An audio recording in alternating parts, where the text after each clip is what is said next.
Hoy te voy a indicar el uso y la aplicación del Botox terapéutico.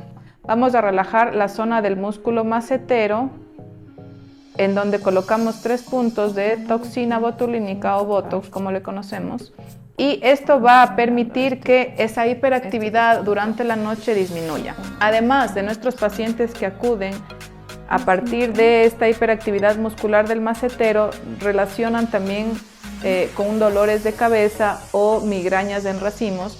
Vamos a colocar en esta porción del músculo temporal 3 puntos de aplicación de Botox para relajar y que nuestro paciente empiece a sentir una mejoría en sus molestias de dolores de cabeza, migrañas, cansancio y desgaste de sus piezas dentales. Los esperamos.